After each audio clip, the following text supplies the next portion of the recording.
6-cı fəsil. Renat saata baxdı. O xeyli vaxt dediyi gözləyirdi. Bu kağızları nə vaxt gətirəcəkdilər? Telefonu çıxarıb İnnanın nömrəsini yığdı. Qız dərhal cavab verdi.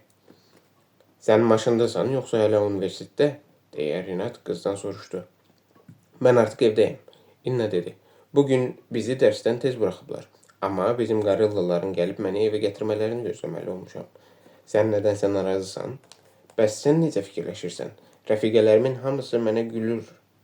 Mən lap dəli oxşayıram. Məni elə qoruyurlar ki, elə bil şəhzadəyəm ya da prezidentin xanımı. Biz hələ heç rəsmi nikah da bağlamamışıq.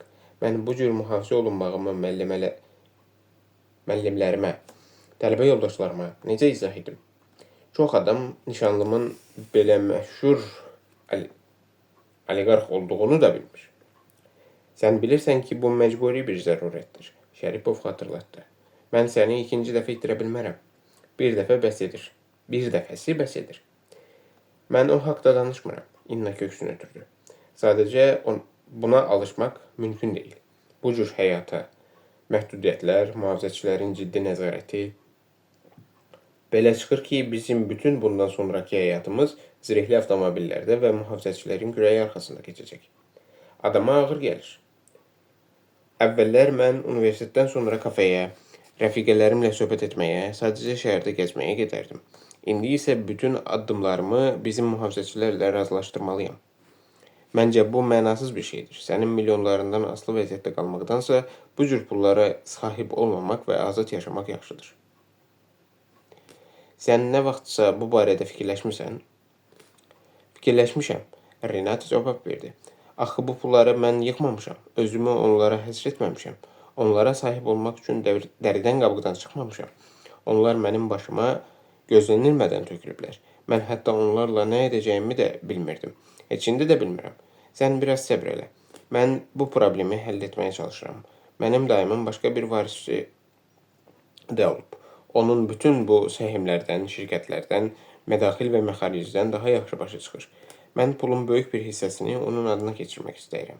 Biz isə çay kənarında özümüz üçün bir ev alıb orada yaşayarıq. İkimiz, əlbəttə uşaqlarımız olana qədər.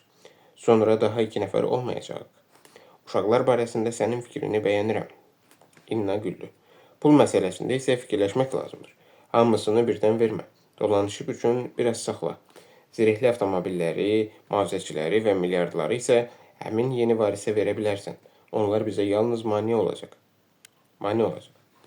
Sən milyarderə ərə getməmişdən əvvəl onun pullarından imtina etməyə hazır olan yeganə Moskvalı qadınsan. Renat məmnun halda qeyd etdi. Əgər belə davam etsə, Guinnessin rekordlar kitabına düşəcəksən. Düşməyəcəyim. İnna onunla razılaşmadı. Renat, mən fikirləşirəm ki, hələ bizim dünyamızda pulu həyatın başlıca amili hesab etməyən kifayət qədər adam qalıb. Yaxşı, mən qaçıram. Mən qaçıram mətbəxə. Acından ölürəm. Dayan, bəlkə axşam yeməyini birlikdə yeyək. Bu təklifdir, yoxsa qərar? İnna soruşdu. Əlbəttə qərar. Lope de Vegda'da deyildiyi kimi. Sən mənim arvadımsan, demək qulaq asmalısan. 16-17-ci əsrlərdə yaşamış məşhur İspan dramaturgu.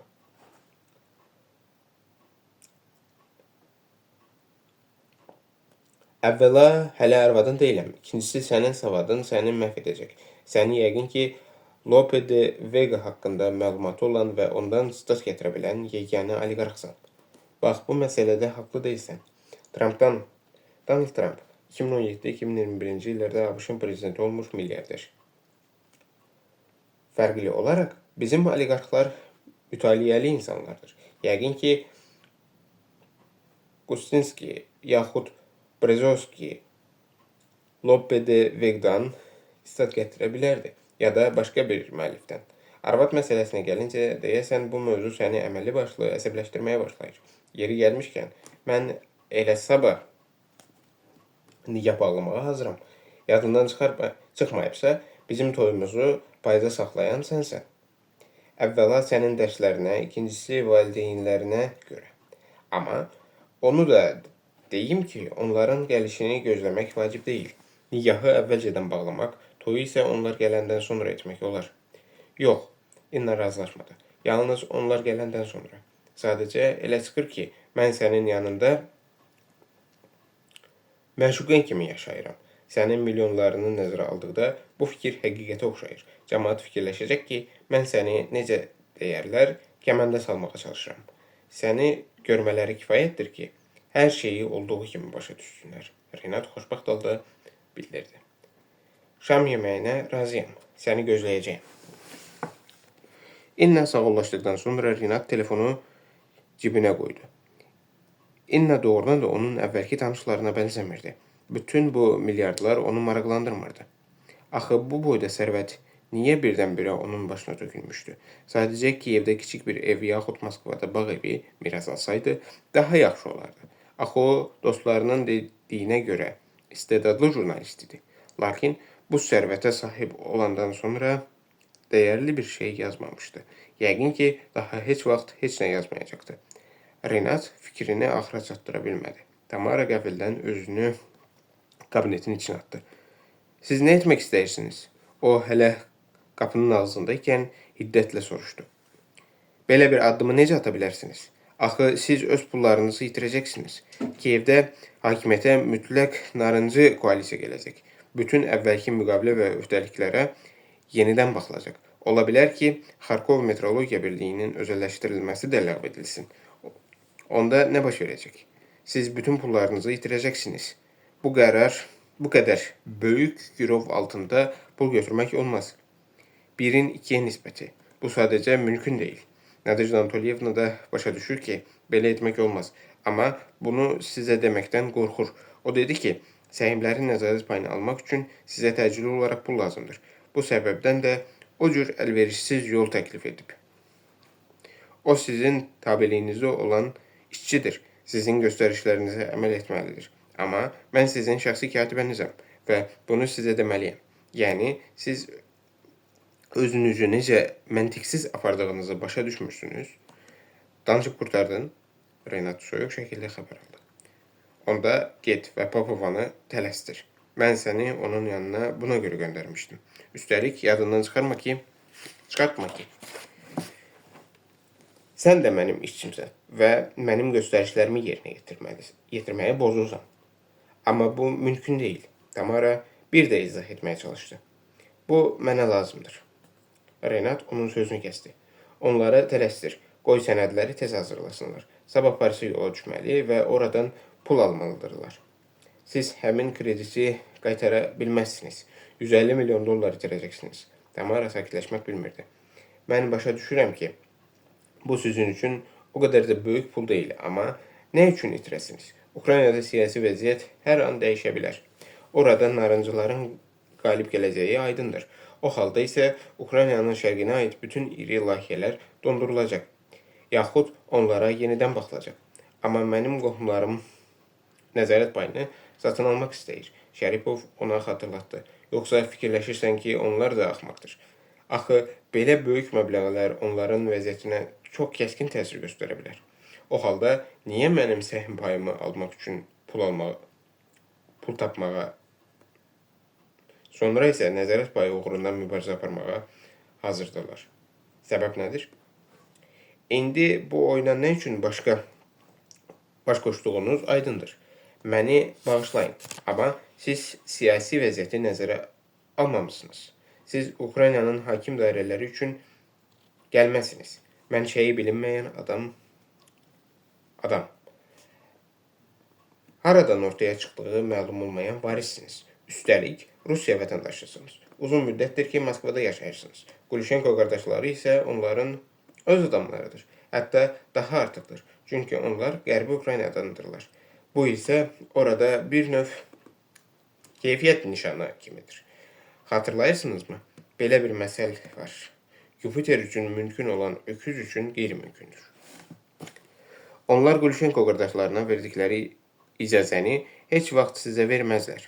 Onların istənilən layihələri üçün şərait yaradarlar. Sizin ən kiçik layihələrinizdən də imtina edərlər. Siz onlar üçün Moskvanın adamısınız. Bu doğmadan yaxanızı qurtara bilməzsiniz. Bu damğadan yaxanızı qurtara bilməzsiniz. Yaxşı, fərz edək ki, sən haqlısan. Şəripov gözlənilmədən onunla razılaşdı. O halda mənim səhmləri almaq fikrim özünü xüsusilə doğrulacaq. Onda mən öz qohumlarıma 17,5%lik səhmlərimi deyil, nəzarət payını satacağam. Başqa sözlə, bütün şirkəti hazır şəkildə onlara təqdim edəcəyəm. Zənnimcə o halda onlar mənə ən az 20-30% artıq pul ödəməli olacaqlar. Bu da sənə borcumuzun tam qaytarılacağına və bizim inkişafımız üçün sərbəst vəsait əldə edəcəyimizə zəmanət verən gəliş. Tamara heyrətlə başını buladı və soruşdu. Bu sizin ağlınıza elə indi gəldi, ya əvvəlcədən fikirləşmişdiniz? Mən hələ Kiyevdə olanda bu qərara gəlmişdim. Renat yalan danışdı. Amma öz planlarım barəsində heç kimə demək istəmirdim. Möhtəşəm plandır, Tamara pısıldadı. Siz anadan gəlmə maliyyəçiymişsiniz. Gedim Nadejda Anatoliyevnanı tələsdirim. Ancaq siz öz planlarınız haqqında daha heç kimə danışmayın. Danışmaram, Renat söz verdi. Tamara otaqdan çıxdıqdan sonra Şəripov dəri kreslonun arxasına söykəndi.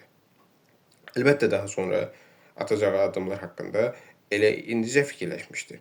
Bir halda ki, hər şeyi belə cəld hesablaya və anlaya bilib, deməli onda həqiqətən müəyyən biznes bacarıqları var imiş. Yalnız Şəripovun özü bilir ki, heç vaxt və heç bir şəraitdə öz nəzarət payını qohumlarına verməyəcək. Lakin bunu hətta Tamaraya da demək lazım deyil. Renat fikirli halda pəncərədən baxmağa başladı. Hər gün beləcə işə gəlməlisən və bütün gün dayanmadan bu lənətə gəlmiş pullarla məşğul olmalısan. Hər şey pul üçün, hər şey puldan ötürü. Hər şey pul uğrunda. Günlərlə öz kabinetinə qapanıb qalmalı, danışıqlarda iştirak etməli, görüşlərə yollanmalı, öz müəssisələrinə baş çəkməli, öz şirkətlərini yoxlamalı, ağır bir həyat keçirməlisən. Hamısı da ondan ötürüdür ki, 2 milyardı artırıb 3 milyarda çatdırasan. Nə böyük axmaqlıqdır. Bu qədər pul onun nəyinə lazımdır? Yaxşı, mənzil, bağ evi olsun. Bir dənə də şəhərkənarı ev. 2 ya da lap 3 maşın. Bankda bir neçə milyon dollarlıq hesab. Adama daha nə lazımdır? Pula görə bu qədər dəridən qapıqdan çıxmaq nə üçündür? Puldan pul düzəltmək üçün o qədər işləmək nəyə lazımdır? Axı, bu nə üçündür? Bu insanları hansı məqsəd ruhlandıra bilər? Daha varlı olmaq istəyi, fərz edək ki, oldun. Sənin artıq 5 yox, 25 milyard dollar pulun oldu. Lakin sən həmin pulları hətta 1000 ilə də yeyib, xərcləyib qurtara bilməyəcəksən. Onda o qədər pul sənin nəyinə lazımdır? Bəs bu mirasla nə etməlidir? Bəlkə həqiqətən ən yaxşı çıxış yolu bu sərvəti Qulişenkoya qaytarmaqdır. Pulları mümkün qədər tez bir vaxtda onun hesabına köçürmək və sonra unutmaq. Belə etsə, hamı üçün yaxşı olar. Qulişenko üçün də, Renatın özü üçün də. Onu nəhayət rahat buraxarlar. Bəlkə də buraxmazlar. Axı Dilanov xəstəxanadan qaçmışdı. Lap yəqin ki, ondan qisas almayınca sakitləşməyəcəkdi. Qulişenkonun özünə də etibar etmək olmazdı. O, öz pullarının hamısını geri qaytardıqdan sonra fikirləşə bilər ki, varis həddən artıq çox şey bilir. Onda Renatı mütləq öldürəcəklər və ona heç bir mühafizəçi kömək edə bilməz. Lənət olsun. Necə axmaq bir dilenmadır. Bu cür böyük pullar olan yerdə həmişə böyük təhlükə var. Mirəsə təmas alanlar həmişə çox olur. Renat üzünü turşutdu. Bu vəziyyətdən çıxmaq üçün fikirləşib bir yol tapmaq lazım idi. Pulları Qulişenkoya qaytarmamaq mümkün deyil. Bu tamamilə aydındır. Hamısını birdən qaytarmaq da mümkün deyil. Ya da çətindir. Elə bir plan hazırlamalıdır ki, özünü gözlənilməz hadisələrdən qoruya bilsin. O səbirsiz halda saatına baxdı. Bu sənədlərin hazırlanması hələ nə qədər gözləməlidir? Burada nə qədər oturmalıdır? Əgər bir müqavilənin hazırlanması bu qədər vaxt aparırsa, bütün aktivləri Voldemar Lerounun adına necə keçirə bilər? Bunun üçün çoxlu sənədlər sənədlərə imza atmalı, xeyli vaxt sərf etməlidir.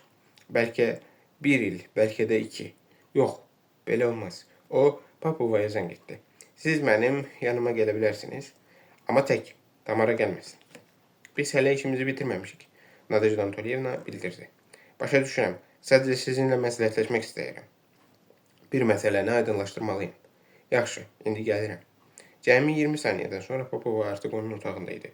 O içəri girib qapını kipirtdi və Şəripovun masasına yaxınlaşdı.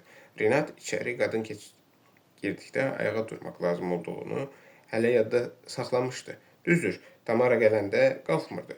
Çünki Tamara onun şəxsi katibəsi idi. Əyləşin, Şəripov dedi və Popovu oturduqdan sonra soruşdu. Sənədlərlə işiniz geç qutaracaq. 20-30 dəqiqədən sonra qadın cavab verdi. Mənim sizə bir qədər qeyri-adi sualım var.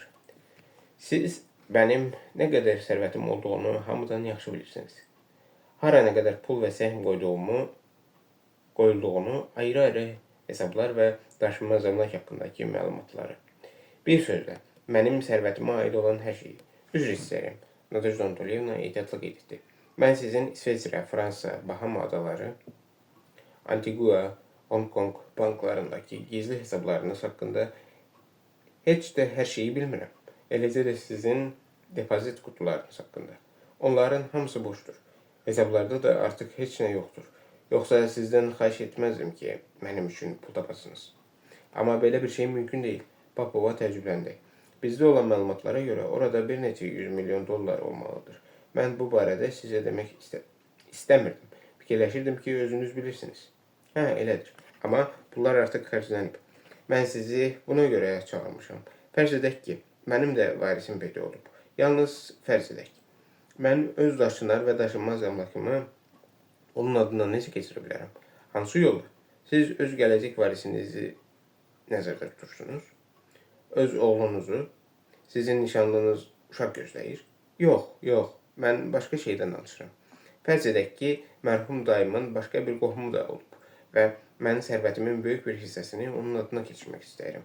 Bunu nəzəri olaraq necə həyata keçirmək olar? Vəsiyyətnamə yazıb notariusda təsdiq etməklə. Rusiya vətəndaşı olduğunuz üçün bunu bizim notarial idarədə etsəniz yaxşıdır. Vəkilimiz Iosif Borisoviçi dəvət edərik. Lazım olan sənədləri hazırlayır. Yox, siz məni başa düşmədiniz. Mən vəsiyyətnamə yazmağa hazırlaşmıram. Elə etsəm, dayımın qohumu həmin pulları yalnız mən öldükdən sonra alacaq. Mənim yaşımı nəzərə alsaq, bu hardasa 40-50 ildən sonra baş verə bilər. Ya da mənim qohumum mirası tez almaq üçün hadisələri sürətləndirmək fikrinə düşər. Zənnimcə, bu çox təhlükəlidir. Hə, Popova gülümsədi. Qohumunuzun necə fikirləşdiyini deyə bilmərəm, amma mən sizinlə razıyam. Risk etməsəniz yaxşıdır. Mən mülkiyyətin və pulun mədəni şəkildə başqa birinə verilməsindən danışıram. Rinat izah etdi. Bunu necə etmək olar? Məsələn, tutaq ki, siz mənim üçün həmin Fransa bankından pul almaqdan ötürü sənədlər hazırlayırsınız. Mən onları imzalayıram, sonra isə siz pulu onlardan götürə bilirsiniz.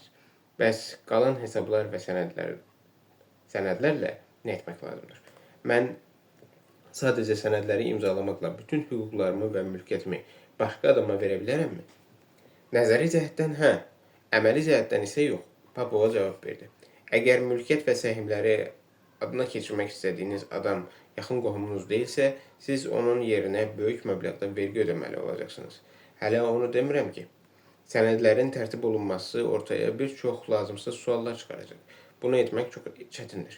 Mən də sizi bu səbəbdən çağırmışam. Şəripov başını təpətdi. Bəs bunun asan yolu yoxdurmu? Bunu qısa vaxt ərzində həm də dediyiniz vergiləri ödəmədən necə etmək olar? Sizin Antiguada şəxsi şirkətiniz var, Nadejda Antolyevna izah etdi. Siz orada əsas vergi ödəyicisi kimi qeydiyyata düşə bilərsiniz. Onların qanunları buna icazə verir. Sonra Avropada olan bütün mülkiyyətinizi qohumunuzun adına keçirir və buna görə yalnız kiçik məbləğdə haqq ödəyirsiniz. Səhv etmirəmsə, yarım faiz. Sizin səhmlərinizin qərb banklarında saxlandığını, daşınmaz əmlakınızın əksər hissəsinin xaricdə yerləşdiyini nəzərə aldıqda, bu köçürmələr qanuni sayılacaq. Lakin Moskvada yerləşən daşınmaz əmlakınıza və Rusiya müəssisələrinə aid səhmlərinizə görə müəyyən problemlər yaranacaq. Siz Rusiya vətəndaşı olaraq onları Antiguaya keçirə bilməzsiniz. Həmin sənədləri yalnız burada, Moskvada rəsmiləşdirməlisiniz. Aydındır. Şəripov gülümsədi. Mən onsuz da Moskvadakı mənzilimi heç kimə verməyə hazırlaşmıram.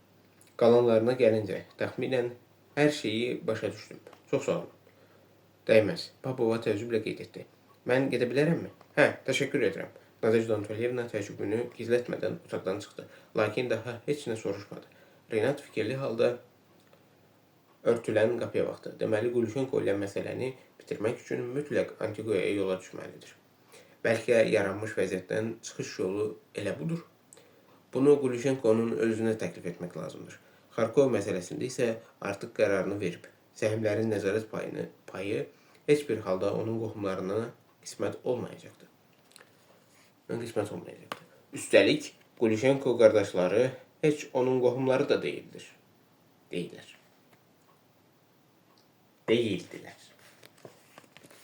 Son.